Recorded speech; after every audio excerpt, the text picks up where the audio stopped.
अस्सलाम वालेकुम। आज की 13वीं क्लास में खुश आमदीद। आज हम माइक्रोसॉफ्ट एक्सेल में ही मज़ीद आगे काम देखेंगे। तो हम अपना काम शुरू करते हैं। आपको जैसे पता है कि माइक्रोसॉफ्ट एक्सेल में काम शुरू करने के लिए सबसे पहले हमें स्टार्ट मेन्यू पे क्लिक करना पड़ता है। उसके बाद हम यहाँ पे एक्सेल लिखते हैं तो माइक्रोसॉफ्ट एक्सेल हमारे सामने आ जाता है। तो ये मैंने माइक्रोसॉफ्ट एक्सेल खोल लिया। अब इसकी आपको कुछ बेसिक चीज़ें बतानी है। शीट का पहले बताना है, जैसे नज़र आ रहा है आपको शीट 1, शीट 2, शीट 3। मैं जैसे जैसे क्लिक कर रहा हूँ हर एक अलग अलग शीट हमारे सामने खुल के आ रही है। शीट 1 के ऊपर मैं अपना जो काम करूँगा वो मेरा अलग होगा। अब जब इन तमाम शीटों को हम सेव करते हैं तो ये बतौर वर्क बुक सेव होती हैं। मैं इसको डेस्कटॉप के ऊपर कोई भी नाम देके, जो भी मैंने जैसे बजट का काम कर रहा हूँ तो बजट का नाम देके मैं सेव कर दूँगा। देखिए यहाँ वर्क बुक लिखा आ रहा है। तो जो शीट्स का मजमूआ होता है वो वर्क बुक होती है और एक वर्क बुक के अंदर कई शीट्स हो सकती हैं, जैसे कि 1, 2 और 3। अब हम ये बजट बना रहे हैं तो ये मुख्तलिफ महीनों का हो सकता है, तो मैं इसको रीनेम भी कर सकता हूँ राइट क्लिक करके भी या डबल क्लिक करके। उसके बाद जैसे मैंने यहाँ पे मई 2022 लिख दिया। उसके बाद दूसरी शीट के ऊपर आके मैंने डबल क्लिक करके रीनेम किया और इसको मैंने दूसरी शीट को मैंने नाम दे दिया। और उसके बाद फिर मैं तीसरी शीट के ऊपर जाके अपना डबल क्लिक करूँगा और उसके बाद मैं इसको नाम दे दूँगा। तो ये मेरी 3 शीट्स हैं जिनको मैंने इसी तरीके से नाम दे दिया है। हर शीट के अंदर अलग अलग डाटा मौजूद होता है। 10,48,576 कतारें और जो है वो रोज़ और कॉलम्स होते हैं। देखिए ये मेरी वर्क बुक है, एक ही है। इसके ऊपर मैंने डबल क्लिक किया और इसके अंदर ये तीनों शीट्स नमूदार हो रही हैं। तो हम इस तरीके से काम करते हैं। इसके अंदर जैसे मैं मिसाल के तौर पे आपको ये मैंने 1 लिखा। अब ये शीट 1 में है। अब शीट 2 में गया तो ये देखें यहाँ पे कोई डाटा नहीं आ रहा, उसकी अलग शीट है और ये अलग शीट है। अब मैं इसको आपको कुछ मेन काम बताता हूँ कि किस तरीके से इसमें काम करते हैं। जैसे कोई रंग भरना है आपने, तो आपके पास ये फिल कलर वाला आ रहा है, इसके साथ ये इसका आ रहा है साइज़ आ रहा है। टेक्स्ट साइज़ में जैसे जैसे बढ़ाऊंगा वो ज़्यादा होता जाएगा और कम करना चाहता हूँ कम भी हो जाएगा। बिल्कुल वर्ड की तरह होम मेन्यू पे ये मौजूद होता है। इसी तरीके से मैंने इसी तरीके से कोई अपनी मर्ज़ी का साइज़ रखना है तो वो साइज़ भी मैं रख सकता हूँ। आम जो साइज़ होता है वो 11 साइज़ नॉर्मल कहलाता है और कोई हेडिंग हो तो उसको आप 20 तक का साइज़ दे सकते हैं। उसके बाद अगली जो चीज़ आती है वो ये आती है कि अगर आपने किसी सेल के अंदर अगर कोई कलर भरना है तो आप कलर भर सकते हैं। फिल कलर की ऑप्शन है, देखें जैसे ही मैं उस सेल के ऊपर जाके क्लिक करूँगा वो कलर फिल हो जाएगा। एक सेल में भी कर सकते हैं और ज़्यादा सेल्स में भी। उसके लिए तरीकाकार वही है, आप ज़्यादा सेल को सिलेक्ट करें और उसके बाद फिर आप उसको फिल कलर करेंगे तो उसके अंदर तमाम सेल्स के अंदर वो कलर भर जाएगा। इस तरीके से अगर आपने लिखाई का रंग तब्दील करना है तो ये ए के नीचे लाइन्स की आ रही होती है, इसके ऊपर क्लिक करके जब रंग रखेंगे तो उस लिखाई का रंग तब्दील होगा। तो दोनों में फ़र्क याद रखें, एक फिल कलर है जिससे आप खानों में रंग भर सकते हैं और दूसरे से आप लिखाई का रंग तब्दील कर सकते हैं। ये दोनों के अंदर बुनियादी तौर पे फ़र्क होता है। कंट्रास्ट में रंग रखेंगे तो ज़रा आपको बेहतर अंदाज में वो आपकी जो लिखाई है, जो तहरीर है वो बेहतर अंदाज में नज़र आएगी। तो ये हमारा बेसिक कुछ था, मैंने सोचा कि आपको बता दूँ ताकि आपको ये चीज़ क्लियर हो जाए। अब उसके बाद हम इससे आगे बढ़ते हैं। उसके बाद जो हमारा काम है वो हम फार्मूला देखेंगे। इफ़ वाला फार्मूला जो मैंने कल रिज़ल्ट बनाया था वो खोल लेता हूँ, ये हमारे सामने आ गया।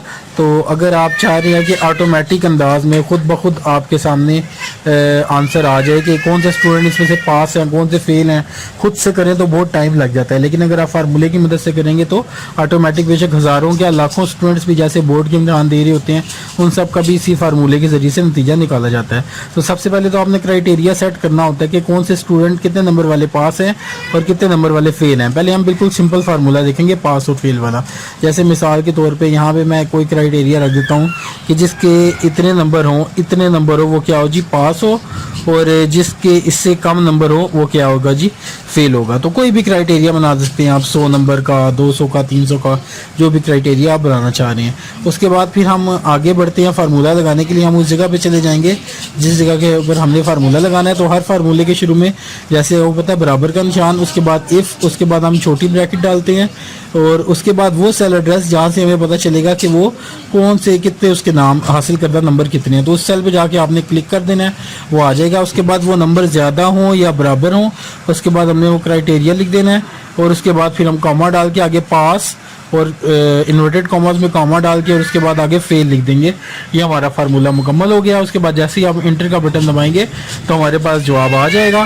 जवाब क्या आएगा, जितने उसके नंबर है, अगर पास वाले नंबर है तो खुद ब खुद पास लिखा हुआ आ जाएगा और अगर फेल वाले हैं तो फेल आ जाएगा। फिर हम ड्रैग करते हुए लेके जाएंगे तो बेशक हमारे 1000, 2000, 10,000, 1 लाख स्टूडेंट हो, तमाम का ऑटोमेटिकली पास और फेल लिखा हुआ आ जाएगा। ये देखें, जिसके नंबर उस क्राइटेरिया में आ रहे हैं वो पास है, बाकी इसके अंदर फेल लिखा हुआ आ रहा है। अब इसके अंदर अगर आप किसी का नंबर चेंज भी करते हैं, ठीक है ना जी, तो वो फिर ऑटोमेटिकली उसको पास कर देगा अगर उसके नंबर उस क्राइटेरिया में आते हैं। जैसे कि मिसाल के तौर में किसी के ऊपर क्लिक करके उसको अगर करूँगा तो वो पास भी कर देगा। उसके बाद अगली नंबर आ जाता है जी ग्रेडिंग का।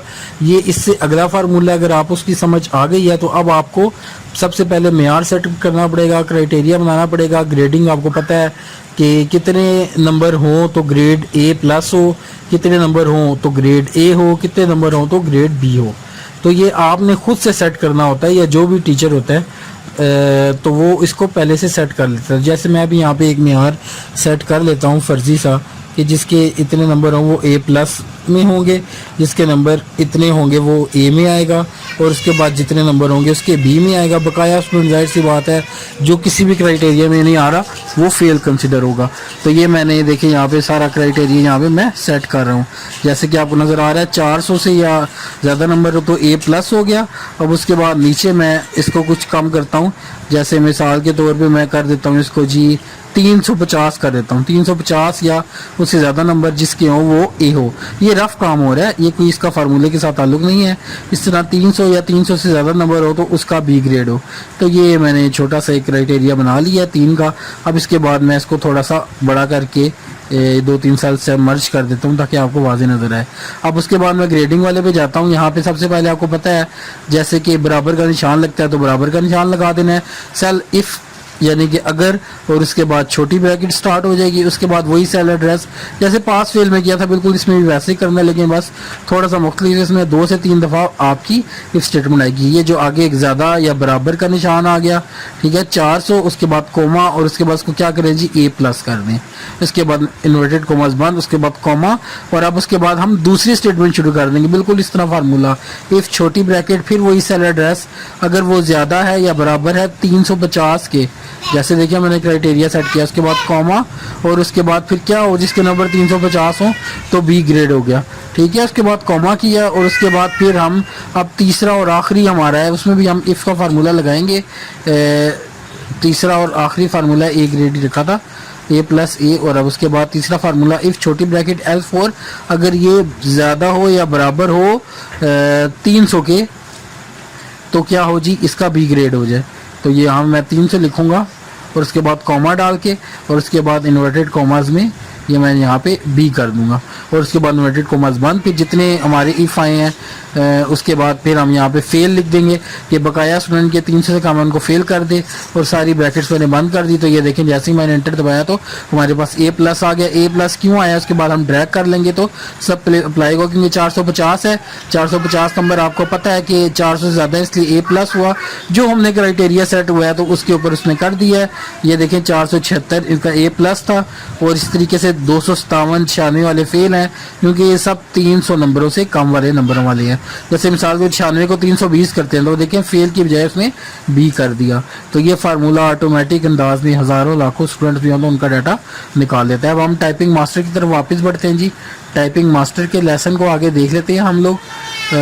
जो काम करवाया जाए उसकी प्रैक्टिस लाजमी किया करें ताकि आपको उसकी बेहतर अंदाज में समझ आए। आज हमारा 11वां लेसन है, सेकंड लास्ट। इसके अंदर हम 11वां लेसन खोल लेते हैं। 11वें लेसन के अंदर हमारे 2 नए वर्ड्स हैं जो हम सीखेंगे, B और Y। थोड़े से मुश्किल है लेकिन आप इसकी प्रैक्टिस करेंगे तो आ जाएगा। राइट हैंड से आपने B दबाना है, लेफ्ट हैंड से, और राइट हैंड से Y दबाना है। तो ये B जो है वो निचली लाइन में है और Y जो है वो पहली लाइन पे। इस तरीके से इसकी प्रैक्टिस आपने मुकम्मल कर लेनी है, और 11.5 तक आपकी लेसन मुकम्मल हो जाएंगे। उम्मीद है आपको आज क्लास समझ आई होगी। अपना बहुत सा ख्याल रखिएगा। अल्लाह हाफिज़।